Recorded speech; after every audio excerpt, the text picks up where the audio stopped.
Nah, yang hilang dari peradaban modern adalah Allah itu tidak begitu hadir di hati kita.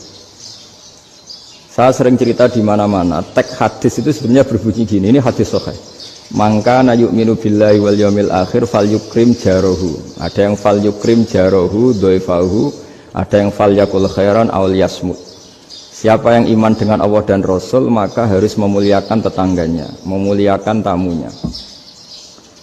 Dulu itu ada seorang ulama dipanggil anak muda, dibully terus sekarang. Wahai kiai, datang ke rumah saya. Datang kiai itu. Setelah sampai ke rumah orang itu, silakan kiai kembali ke rumahnya. Saya tidak butuh kiai. Kiai itu dengan riang kembali. Setelah di rumah dipanggil lagi. Pak Yai, silakan datang ke rumah saya. Datang lagi. Ya senyum-senyum kiainya santai. Wah, nggak jadi butuh Pak Yai. Silakan kembali lagi. Sampai 3 kali. Oh itu kalau rektor digitukan marah itu. Dosen marah. Kiainya santai, santai senyum-senyum rileks. Ketika ditanya, kenapa Pak Yai tidak tersinggung? Jawabannya unik. Anak muda, saya ini senang sekali nuruti perintah Allah, disuruh menghormati tetangga. Sehingga ketika Anda manggil ya saya datang. Ketika Anda nyuruh pulang ya saya pulang. Saya senang sekali nyenengkan tonggo. Dan itu perintah Allah, jadi tidak ada hubungannya dengan kamu. Wah, pemudanya nangis minta dimaafin. Kalau kita kan enggak, kita ini dosen, kiai, mungkin kita doktor, mungkin kita profesor. Tapi kita ini sering didikte oleh orang bodoh. Kalau orang bodoh itu jengkel, lo kita ya jengkel. Lo kamu jengkel, dijengkelkan orang bodoh itu namanya terdikte. Itu bodoh apa pinter? Wah itu tidak pinter sama sekali. Kalau betul-betul kamu pinter, hanya bisa didikte oleh Allah Subhanahu wa Ta'ala. Jadi antara hukum Allah apa? Wa ahsin man asa'a ilaika, berbuatlah baik sama orang yang berbuat buruk sama Anda. Itu dikteannya Allah. Kalau dikteannya orang-orang bodoh kayak dimangkel ben mangkel, terus kamu mangkel. Itu bodoh apa pinter? Nah, problem kita kekinian adalah wong pinter wong bodoh itu podo-podo bisa didikte oleh sekelilingnya. Sekarang wataknya perempuan seperti itu, wataknya anak-anak seperti itu, kita didikte. Anak-anak jengkelin kita mangkel, berarti kita didikte oleh orang bodoh. Makanya agama itu unik, kadang ngendikan wa ahsin man asa'a ilaika, kadang wasil man qata'aka, sambunglah orang yang memutus kamu. Karena dengan demikian kita hanya didikte oleh Allah Subhanahu wa Ta'ala, bukan didikte oleh hukum sosial. Cara Jawane nak ngapiki tangga sing apik akeh tunggale. Berbuat baik sama yang berbuat baik pada kita itu, mbok orang fasik ya seperti itu, maling ya seperti itu, sama. Tapi kalau berbuat baik sama orang yang berbuat jelek sama kamu itu baru luar biasa. Dan memang teksnya hadis wa ahsin man asa'a ilaika, berbuat baiklah sama orang berbuat buruk sama kamu. Jadi nggak boleh orang didikte. Makanya ngaji di sini diantaranya saya akan cerita dalam sebuah hadis sahih, dalam hadis hasan yang diriwayatkan Imam Tirmidzi, ada kalimat dari Rasulullah SAW. Dawe Nabi, la takunu imma'atan taquluna in ahsanan nasu ahsanna wa in zalamu zalamna walakin watti'u anfusakum in ahsanan nasu an tuhsinu wa in asa'u alla tazlimu. Kamu jangan jadi orang yang mudah diombang-ambingkan oleh orang sekeliling kamu, yaitu kamu mengatakan jika orang baik ke saya akan baik, jika orang buruk ke saya juga akan membalas buruk. Itu namanya Anda didikte. Tapi berkomitmenlah kamu akan berbuat baik meskipun orang lain berbuat buruk. Nah sekarang logika sosialnya begini. Kalau di Indonesia itu ada 1000 kiai, ada 1000 profesor yang ingin membenahi Indonesia. Rata-rata orang awam itu semau gue. Terus mereka mendikte kita. Perilakunya agak simpatik, perilakunya jengkelin. Terus 1000 profesor ini ikut jengkel. Itu kira-kira jadi solusi apa goblok bareng ya? Sama 1000 kiai ini ikut jengkel, ini jadi solusi apa goblok bareng? Goblok bareng. Nah problem sekarang kita ini biasa didikte orang bodoh.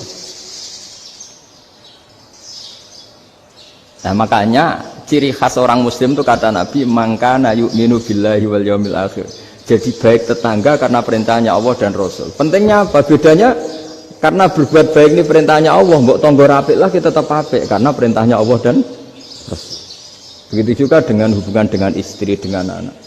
Bojomu lagi cerewet lah, ya tetap apik. Karena dengan cara itu kita hanya tunduk kepada Allah dan Rasul. Tapi kalau kamu, istri saya kalau baik ya saya baik, kalau enggak ya enggak. Berarti Anda didikte oleh perilakunya dia. Itu latihan, ya kalau dalam bahasa pondok, latihan jadi wali itu yang paling berat itu. Nabi itu kalau sama orang munafik itu sabarnya Masya Allah. Padahal Nabi perso kalau orang itu orang munafik. Karena dengan cara seperti itu, bahwa kebaikan Nabi pada seseorang itu atas perintahnya Allah dan Rasul, bukan atas nama servis. Kalau Nabi hanya baik kepada Abu Bakar, itu mungkin orang bilang, wisadune wong Abu Bakar baik sama Nabi.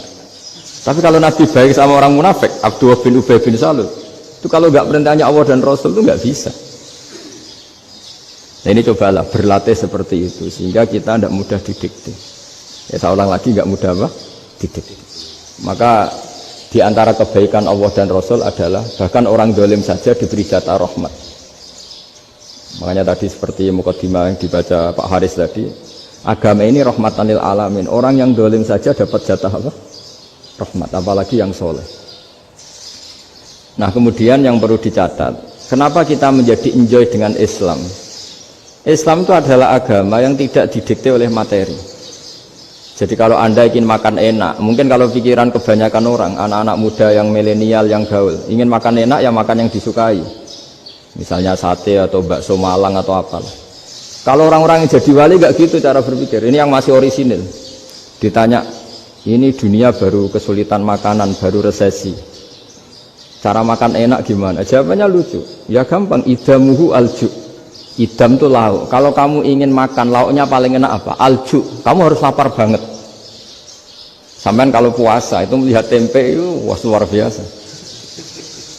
Tapi kalau kamu nggak puasa, air putih itu nggak menantang. Tapi kalau puasa, tempe air putih itu menarik dan Anda tetap lahap. Apa? Karena lauk terbaik adalah alju, yaitu lapar. Nah tapi kita ini enggak, kita ini kayak orang bodoh. Kayak orang bodoh tadi, profesornya makan nyaman ya kalau sesuai selera. Nah itu kan sama dengan anak-anak ABG. Anak ABG itu makan lahap ya kalau yang disukai. Lalu bedanya apa ABG sama profesor? Kalau cara berpikir masih sama kan itu. Kiainya juga gitu. Kiai makan enak kalau yang disukai, kalau enggak. Lalu bedanya apa kiai sama orang awam? Orang awam juga gitu, makan lahap ya kalau yang disukai. Nah ternyata perilaku kita ini yang pintar sama yang bodoh sama mas. Kalau kamu ingin berkasta lebih baik, itu cara makan enak itu apa? Idamuhu al-ju'. Lauk terbaik adalah karena kita sangat lapar. Makanya masyhur dalam cerita-cerita tarikh sirah nabawiyah. Nabi diberi hadiah, beberapa hadiah. Di antaranya ada yang diterima, ada yang enggak. Termasuk yang dikembalikan itu dokter. Ada seorang raja memberi hadiah Nabi dokter Tobit.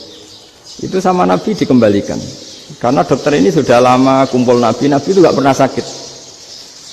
Akhirnya dokter ini putus asa, ini gak perlu diobatin.